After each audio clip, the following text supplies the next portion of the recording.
NASCAR Sprint Cup Racing on Fox, presented by AutoZone, is sponsored by Toyota. Moving forward. Pit road should be open this time as we close up on 300 laps here, just 3 laps from now. Kyle Busch appeared to have power steering trouble that put him around and into the inside wall. You know, on your street car, if your car stalls while you're driving and it won't steer. It's like it's locked up. It's like the steering arm is stuck on the sway bar or something. But I just believe what's giving him that feel is he doesn't have the power steering assist, which is what power steering is. It's just steering assist, and I just don't think he has it, which is what the smoke was, some type of power steering fluid leak or a failure or something. Steve? Mike, that's exactly what it is. Steve Addington described it as a failure in the power steering box. They're going to have to come back around, get tires, and make sure the rear deck lid is attached. And Kyle Busch said, well, then I guess we need to get power steering boxes somewhere else then. Jeff Hammond can show us more from our Ford Fusion 360 cutaway car. Mike, what we want to talk about right now is you have a power steering failure, and I want to point out something else. The 11 car, his teammate Denny Hamlin, if you remember last week, they had power steering failure, and what it was, the bottom seal on this power steering box itself blew out. That might would have happened to Kyle Busch. Here's the steering box, and the seal is actually located in the bottom of this box. And with a small amount of reservoir and the way this thing pumps fluid into the box, it very easily could have blown that seal out. And if that's the event, all of a sudden he will not have any power steering the rest of the day. Here's the reservoir we're talking about that holds the fluid. It's pumped through these lines, again, all the way down into the pump, but back into that power assist box that Larry's talking about. But this team has experienced power steering box problems last week with the 11 car, so it may be the same thing this week on the 18. Mike? Thanks, Jeff. And if you've ever been driving down the highway and your car stopped running, you would find it would be very hard to steer, because not only is the power assist not assisting, it's also limiting your ability to turn the car. Well, that's going to be a tough one to control. Well, you can get by with it at Atlanta, but DW, a little bit of a tough act at Bristol. It's going to hurt for a long time.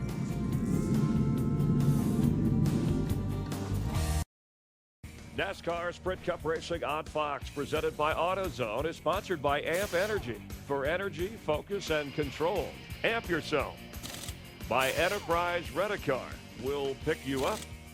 By State Farm, where great coverage meets great rates. Like a good neighbor, State Farm is there. And by Napa Auto Parts. Napa, get the good stuff. Kyle Busch was a threat to win. He's now back on pit road because the deck lid is loose with the rear wing, trying to get that fixed up. We've been talking about the drivers that have been hoping to gain ground here to get out of the danger zone and have that qualifying exemption going to Martinsville, where only the top 35 car owners. And here are how things stand right now. Sam Hornish Jr. picking up a spot. Right now he would be 35th when we go to the paperclip shaped track in 2 weeks. But still a lot of racing to go here in Bristol. Nearly 200 laps left in this race as Tony Stewart will bring them around to the green flag to start lap 305. Boy, there's a lot of guys didn't get a good restart. They started accordion back there, even back to 5th, 6th, and 7th.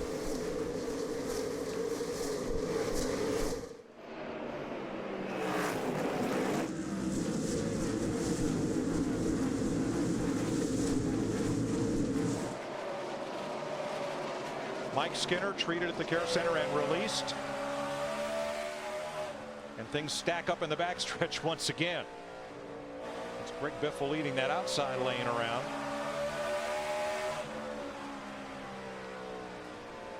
A little bit of bump and a lot of run. Burton looking at Stewart for the lead.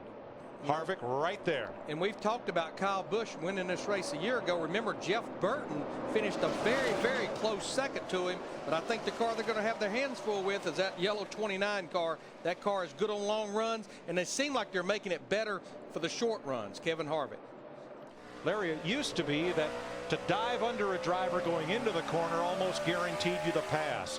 But with the new progressive banking here, where the upper lane is 2 or 4 degrees banked more, then the bottom lane, that bottom shot is no guarantee of making the pass anymore. No, it's not, Mike. And you go do a race once a year at a little short track out at Irwindale. They were the first role model for progressive banking. As that banking goes up the racetrack and gets steeper, it allows side-by-side racing. Sometimes the second groove is the preferred groove.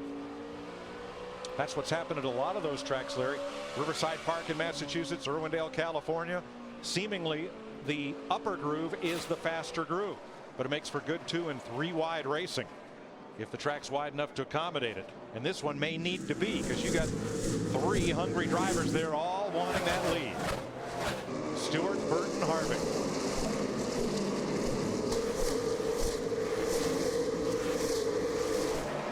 Jimmy Johnson now closing in on the front 3. As I watch the 20 car, watch him back off. Watch him back off. Watch the 31 close up. Then he shoots off the corner. He's rolling it in easy, driving it off hard. That's Darrell Waltrip. I think his voice a bit overcome by that generous gift in pre-race, and maybe a few too many laps on the track yesterday under threatening skies. Hollering at Hammond yesterday. That's what did it. Darrell will be back at full song 2 weeks from now at Martinsville. Don't worry. Now, Kevin Harvick in the 29 car, he just took that position away from the 31. And I know this is just a short run. We need to get into a long run, but the car that seems like they keep making it better and better is that car back in 4th place, Chad Knaus with Jimmy Johnson in the Lowe's car. But you know, Darrell talked about Tony rolling out of the throttle earlier. That was one of our keys. You don't beat people getting in the corner at Bristol. You beat them off the corner, and that will prevail because you carry that speed all the way down. Even though the straightaway is only 650 feet long, it's important to carry that speed all the way down that straightaway. We need to mention that Casey Kane got the free pass on that last caution flag. Look at Stewart's laps led here. The last 3 trips to Bristol. Last 2 spring races, he has led the most laps. But the leader of the most laps has failed to win 7 of the last 10 Bristol events, including the last 4. Got a battle shaping up here with Matt Kenseth in that 17 car, and Dale Earnhardt Jr. Krista, looks like they're starting to gain on that car. Absolutely, Larry Mack. He had talked about before this run his car being a little loose. He said he has started to develop a little bit of a push, but he's likened his season to a basketball game where, of course, in tournament time for March Madness, Dale Jr. said it's nice relief to have started the season off so strong, but like a semifinal game, you can't enjoy it too much because you don't know what's around the turn. Steve Burns? Well, Krista, speaking of basketball, Matt Kenseth earlier saying that his right front tire felt like it was bouncing like a basketball. They've been tight and working on that 17 to free him up. And Steve, he's been able to gain a little ground on Dale Jr. Inching away from him. Jr. had caught him about 6 laps ago.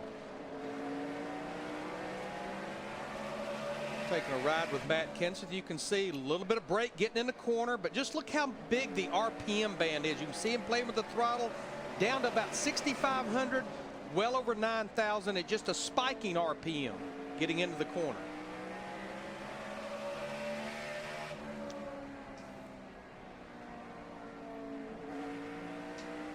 Let's see, Matt is about 6.5 seconds behind leader Tony Stewart. Tell you a guy I've been watching, Mike. He's kept his nose clean. Is David Gilliland in this 38 car. He started back in the 32nd position for Yates Racing. He stayed out of trouble, and right now he's sitting there in the 13th position, battling Scott Riggs in the 66, which Scott is actually 1 lap down.